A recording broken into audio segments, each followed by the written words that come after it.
What's up?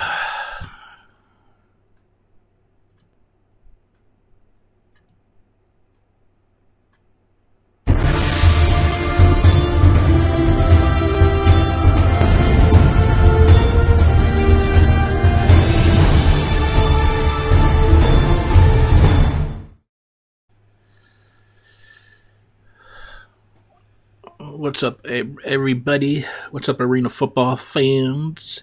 How's everybody doing this Tuesday evening? Just jumped in here right on time tonight. Let me just do a little live tweet here. Let everybody know that we are live.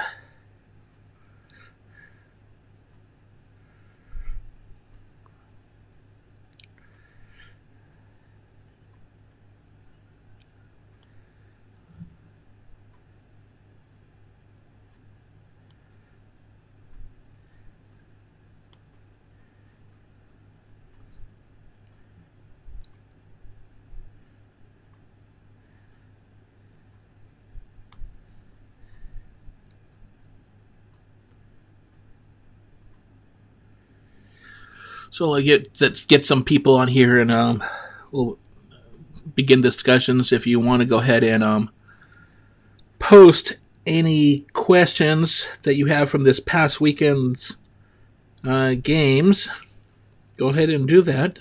And let's see what maybe the main topic of discussion is. So,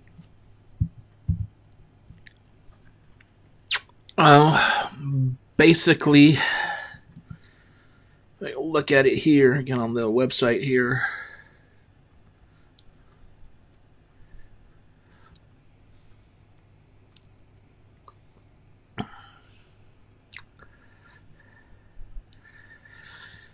So basically, just do a quick review. We had 3 games, basically a game a day, one on Friday, one Saturday, one Sunday, which can make your event planning kind of difficult if you're one to want to catch all 3 games like myself, and then but yet still try to have events going on for the rest of the week. But at the same time, it doesn't hold you captive for like say 3 games in one night kind of thing. So the scheduling was kind of interesting, but as we have experienced in years past, and that has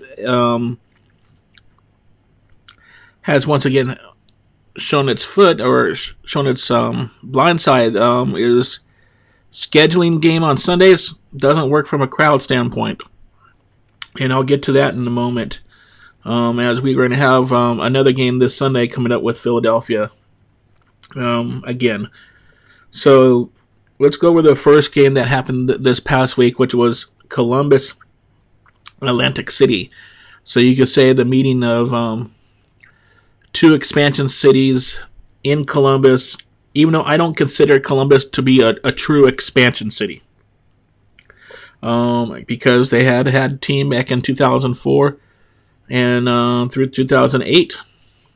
And I guess you could say partially 2009 because they were holding on for it to see what was going to happen during the business restructuring of the league during that offseason. And in order to do that business restructuring, the league had to file for bankruptcy to basically close all the paperwork and all that stuff and financials or whatever have you, so they can form a new business model. But that's another time, another place for thoughts about how that turned out and how it led to where we are today. So the Columbus Destroyers hosted the Atlantic City Blackjacks. I'm trying to pull up the game recap here.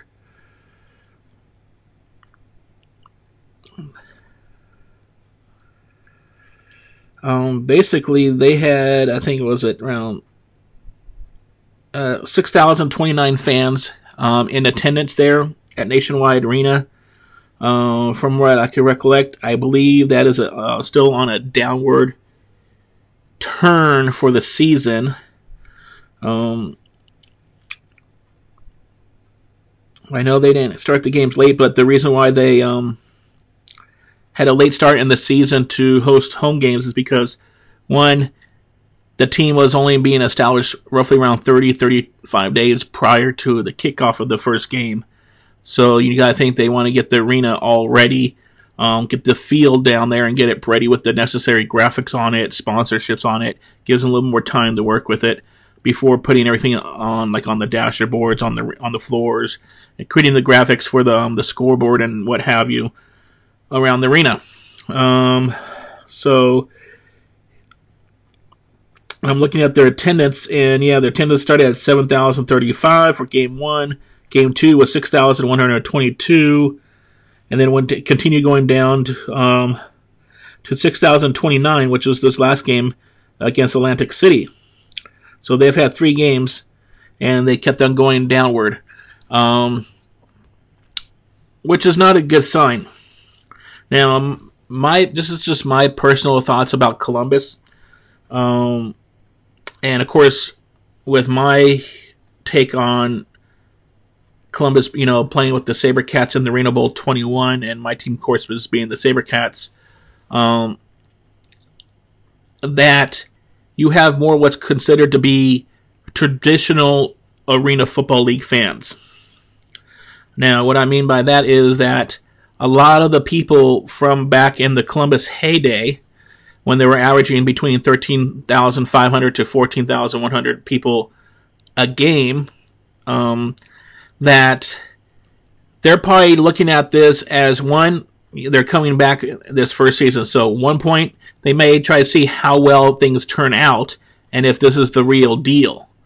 A lot of people may not want to invest any of their hard-earned money into coming to the Arena Football League game, and want to see how things are. Yeah, the league took its thoughts and tried to keep the branding there so they could have some kind of recollection of the old. Tried to bring some of the old into the forefront, and almost as a way to salvage the league, in doing this in some kind of marketing ploy. Now, if they were to expand next year into another city that had another team, say like Grand Rapids, and bring back the Grand Rapids Rampage name for Van Andel Arena, which I've sort of already mentioned that they have trademarked that name, so who knows. But to bring back some of the traditional Arena Football League names in the cities is probably very, very key to expansion for the league. Now, if you go to a city, let's say, say Louisville. Now, Louisville did not have a major Arena Football League team, but they did have an AF2 team. Now, of course, I didn't really truly follow the AF2 leagues until like 2009, and I basically went to 2 games. One, I went down to Fresno, California. Central Valley Coyotes hosted the Stockton Lightning, and that was kind of like a SaberCats deal when we were trying to keep the fans encouraged that the league was going to come back for 2010. And we had a little meetup of the fan clubs, the SaberCats fan club with the LA Avengers fan club. So, and we both met up at that game, and of course we rooted for our corresponding geographic team. So we rooted for San Jose, Stockton. LA Avengers rooted for the Coyotes, and that's a whole nother story. But the AF2 team there in Louisville was the Louisville Fire. Now, as far as for arena-wise, they have their brand new, it's not brand new, but it's a new KFC Center. I think it's probably within 5 years old. So it's one of the new arenas to be played in, if it is to be played in, out of all the arenas in the Arena Football League. And then I'm not sure what kind of fan base the Fire had. I would have to go back and look into some history there with the attendance in the AF2, and also how well they really kept those records. I know probably one person who would be able to, maybe 2 people would help out. Would be either Tim Capper of ArenaFan.com, who's currently with ArenaFan, and still is, and Adam Markowitz. I know Adam Markowitz helped out Arena Fan a lot, and he was like Mr. Stat Guy. Excuse me, like I can do a little bit of adjusting here. He was Mr. Stat Guy during the league. He came up with all these great stats out of nowhere. I think he had the stat database in front of him for arena football. But anyway, so yeah, if I could research on what the Louisville Fire pulled for attendance during their stay in the AF2, that would probably be determining on whether the AFL, the major league, would do. And I'm seeing that the AFL, the major league, could probably do well there. Louisville doesn't really have anything else going on for itself there as far as for professional sports-wise. Let's see, they have like minor league baseball. They have, of course, the Louisville Cardinals of the collegiate levels. What else do they have? That's basically it. I mean, they may have a minor league hockey team playing at the center, but other than that, none. So that could be a great market to tap into for Arena Football League for expansion. So back to the point of the Columbus Destroyers, that's why they kept the name for Columbus, is because they know the Destroyer branding would be the same, but unfortunately they didn't keep the same colors. My recollection is that the different, even though there were different shades, red, white, and blue, and a lot of time for the home games they would wear their blue jerseys and with white pants. Occasionally their red jersey will come out to play as their so-called alternate jerseys. It basically would have been another team that had blue involved. You got the Washington Valor that are red, white, and blue. You got the Philadelphia Soul, which is a shade of blue. You got the Baltimore Brigade, which is blue and white and gray. Excuse me. And then you got Albany Empire, which is blue and orange. So you got a lot of teams that have blue, and then when they expanded to Atlantic City, they of course made sure they went away from blue. They went with red and gold and black. And then the Destroyers, if you've been watching the league, is black, gray, and white. Almost you could say they're like the Oakland Raiders of the Arena Football League with their color scheme. That's basically what they are. It's actually more silver and black. So, as far as for expanding to have trademarked the Grand Rapids Rampage, there's other cities they trademarked. In all these cities, they trademarked the exact same day. They trademarked the Columbus Destroyers. Now, just because they trademarked these supposed Arena Football League teams from the past again, and they did it the same day they did the Destroyers, doesn't mean that those will come into play either next year or 2 years down the road for expansion. So, to get attendance and using the marketing employ back to the marketing schematics or talk of things for Columbus, it needs to be probably a way for patients. Like they've said that when they expanded these teams, they're not going to go play 1 year. They let's say Columbus finishes only with 1 win this year, doesn't make the playoffs, and averages what they're basically roughly averaging, just barely over 6,000 people a game for the entire season. It doesn't make sense to from a financial standpoint to continue the game then.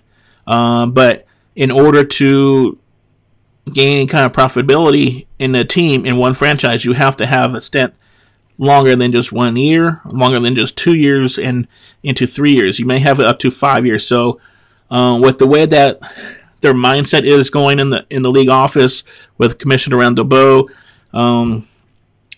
and everybody, especially Jaworski, how he's always really excited about things, especially when it comes to football talk, because he's all things football. That they're in it for the long haul for Columbus, but from a fan standpoint and the way the traditional Arena Football League fans are, they're probably just waiting to see what's going on. They're going to see if this team is even legitimate as a team. And then two, another reason why they could be holding out is that, like I said, they're traditional Arena Football League fans. What has happened with a lot of the rule changes, especially around the clock management and all that, is probably driving a lot of fans away from the games. That's why you see attendance go from week 1 down. I think Albany this past weekend is the only team that improved in attendance and went up to over 10,000. So every other team went down. And basically Albany had their game Saturday night. Philadelphia had their game on Sunday, which is Sunday. It's just doomed. Now I don't know why the Soul have their game on Sunday, and they also have another game next week on Sunday, and then the Brigade had a game on Sunday, and they've had 3 games on Friday. So as far as for the nights of the week that work, it's Saturdays. You got to have it Saturdays, and mainly not even Saturday afternoon. Saturday afternoon's okay. You could probably escape every now and then, but if there's absolutely zero,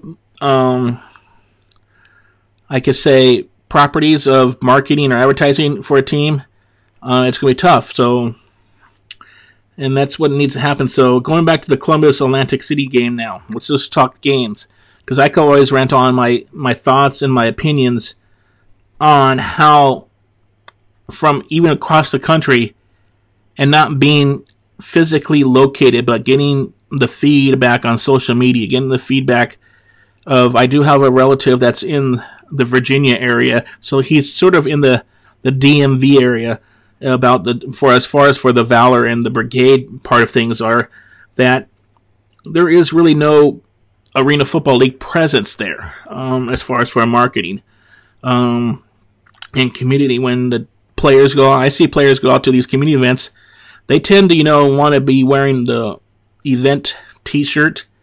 So if you're from the public coming to see that event, you're wondering who these guys are coming in. There's no branding. And if these guys would come in and wear their branded shirts, would be the Valor, Brigade, Blackjacks or what have you, and get their logos and their branding across to people, they would go and recognize it better. It's more of an eye grab. So the game with the Destroyers, let me go back to the game page here. Now, if you want to see the game, read the game recap and see the results, box score, I have them on ninthmannation.net. Usually they're up there from the, I guess you could say the scoreboard until roughly around Thursday night, and then I switch it over for the next week's games.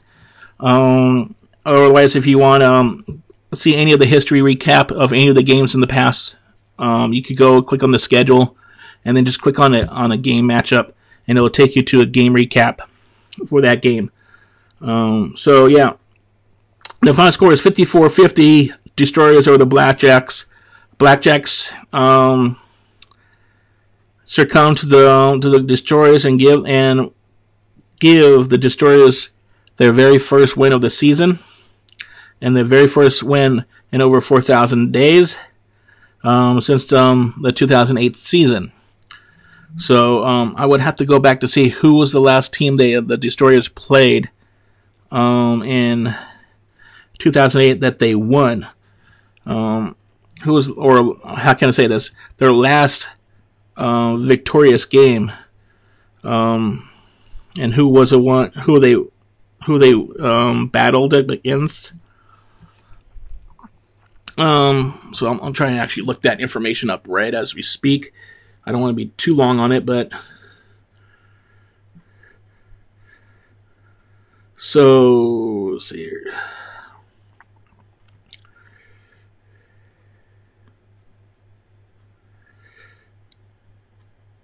Yeah, so if anybody has any questions, go ahead and feel free to drop them in the comment section. I'll do my best to answer them.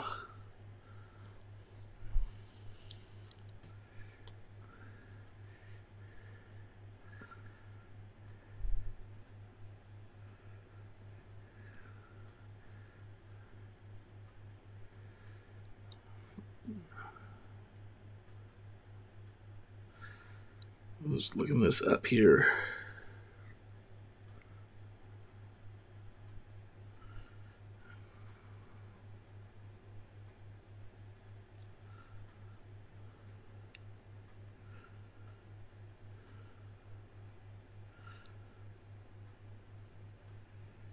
Columbus.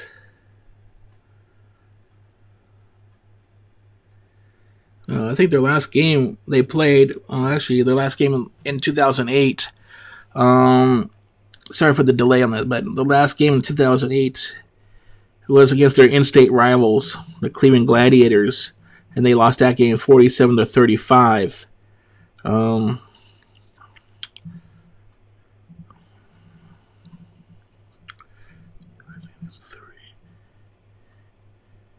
So it looks like,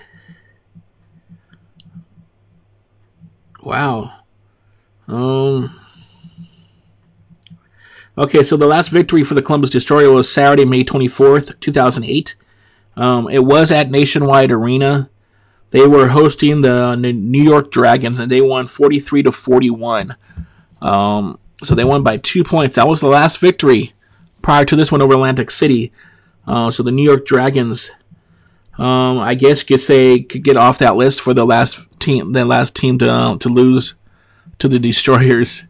But now it's Atlantic City. So that was an interesting game. I watched that game, and I'm from a standpoint, if you were to go back and reflect on last year with the expansion of the Albany Empire, and then what came to be the Offensive Player of the Year and the Rookie of the Year with Malachi Jones.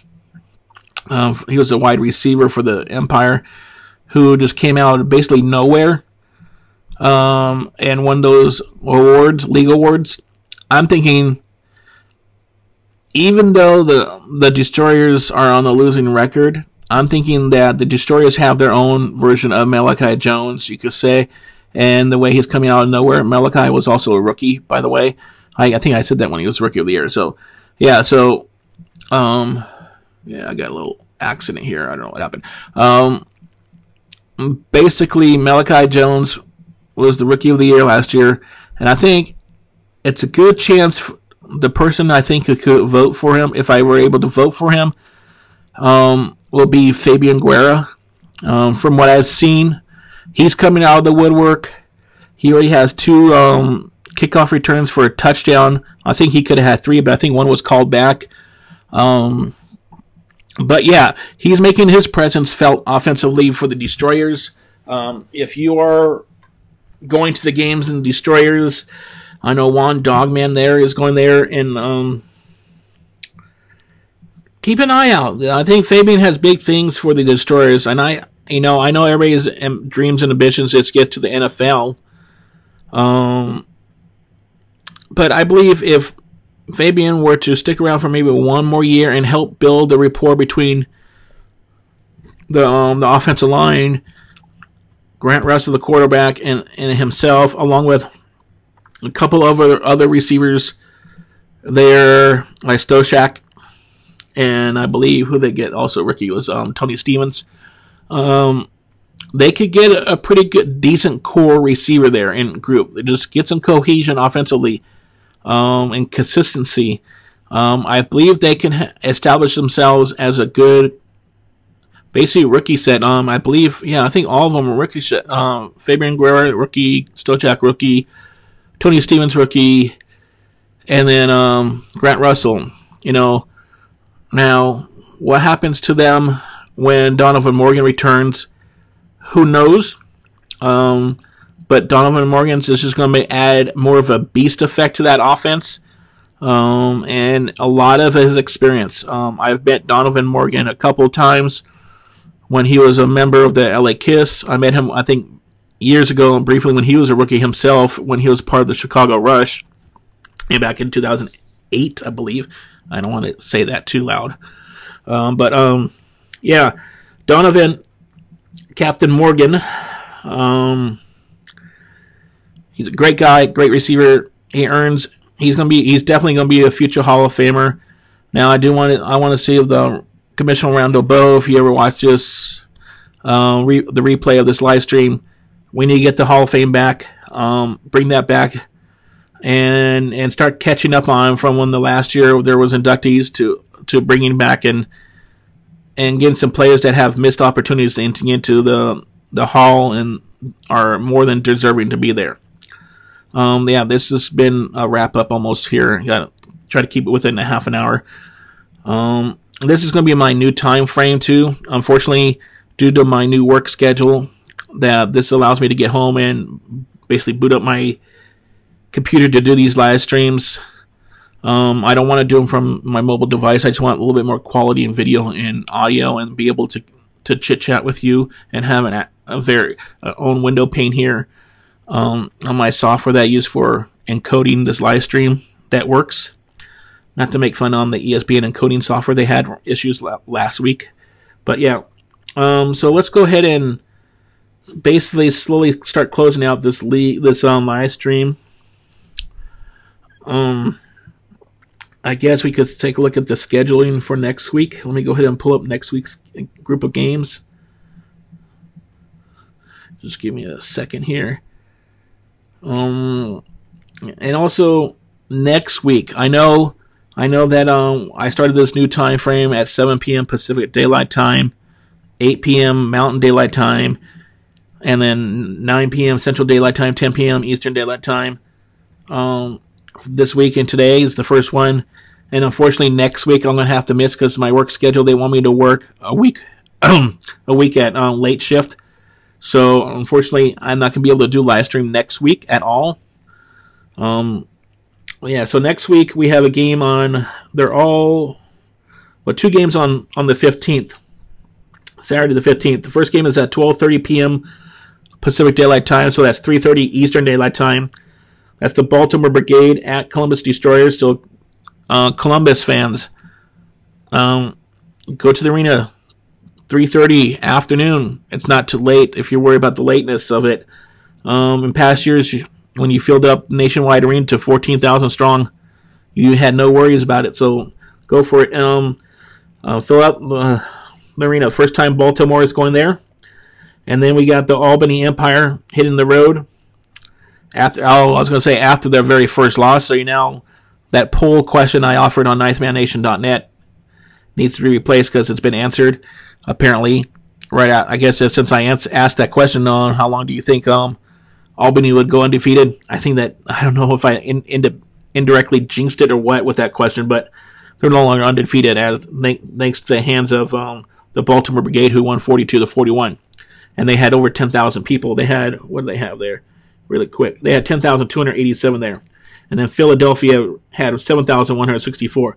So, yeah. So, and then also I want to bring up that I'm going to have a new contributor. As all know, that I do have a contributor for the Philadelphia Soul. I have a Soul. Basically, I'm going to call him a Soul Insider, and Soul Insider is Eric Williamson. He's been covering this, and he wrote his first post game piece.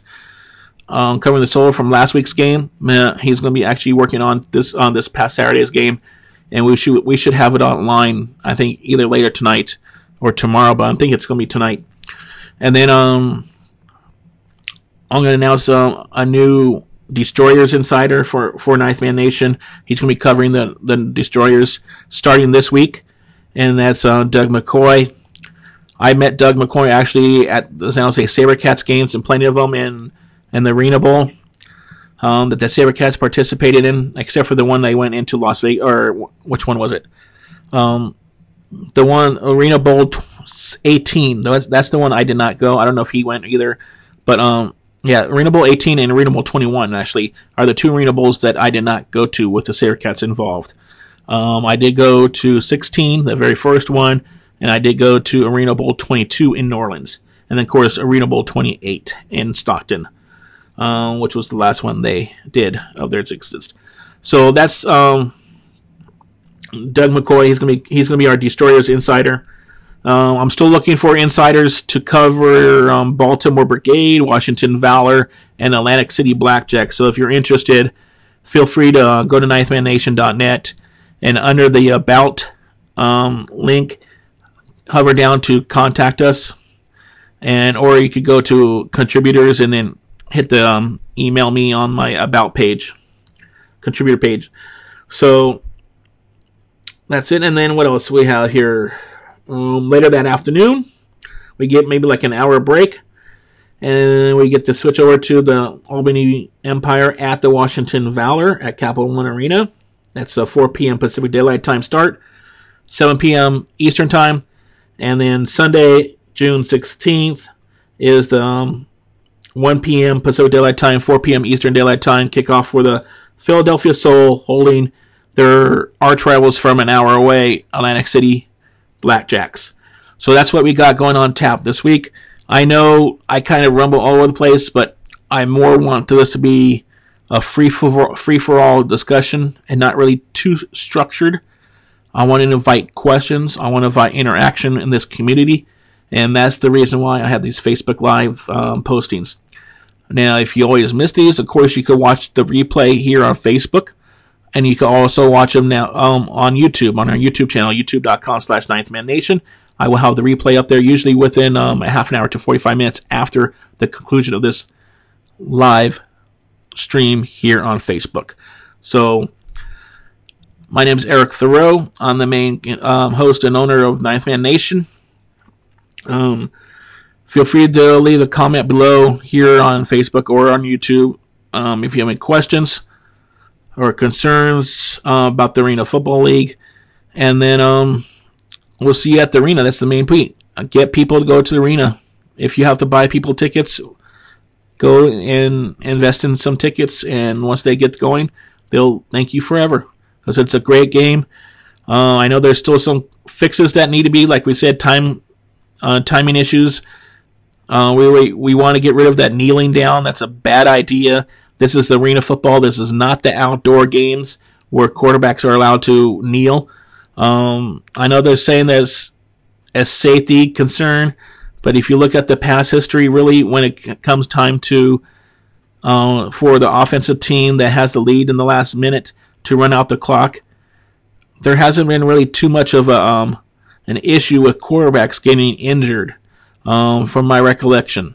So, and a lot of times they would hand it off to the big fullback guys to rumble it down to gain more than a half a yard or whatever, just to keep the clock going. So we need to bring back those timing rules, and also the 1 minute warning. Whether you want to keep the 1 minute warning out of the first half or put the 1 minute warning back in the second half, that's what we need to do. So that's what we need to do. And also another thing that was brought up, I forget what was brought up was, I think it was last week's discussion that Tim Capper brought up about the play clock. How now this is between plays, like one play completes and you go to the next play, first down to second down and all that. The play clock is 35 seconds. If you notice the pattern that, pay attention this weekend especially. The pattern is that the teams are, once a play completes, they're taking longer to snap the ball for the next play. Of course, they have the 35 seconds to do so. But the thing is, doing that repetitively dramatically slows down the game. This is supposed to be arena football.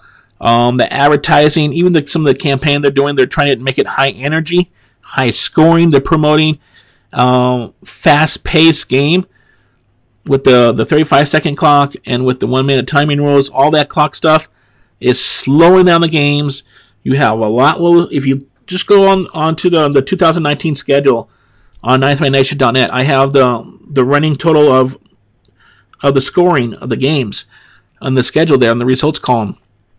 You will see that the scoring totals are down, and usually you get 70 points in the game. You could get like a 78 to 60 kind of score, or a 65 kind of score. Even close to, we've had a couple 80s in the past in the league, but with the way that the timing rules are working this year, that's not going to happen. And basically because that the offensive side of ball is, the team with the offensive score has less, well, like I guess you could say teams in general are having less number of possessions offensively to be able to have chances to score. So therefore the scoring opportunities are down for each team. Now, if you go and consider turnovers or what have you, I think the turnover ratios per game are probably about the same for whatever you can measure them at. Onside kicks are even changed. They're not as great because they have to be coincide to the new timing rules and all that. Timeout management by the teams, I could tell, are not great. They should be much improved. There's a lot of missed opportunities with some of the lack of timeout management. So yeah, and there's basically clock operations.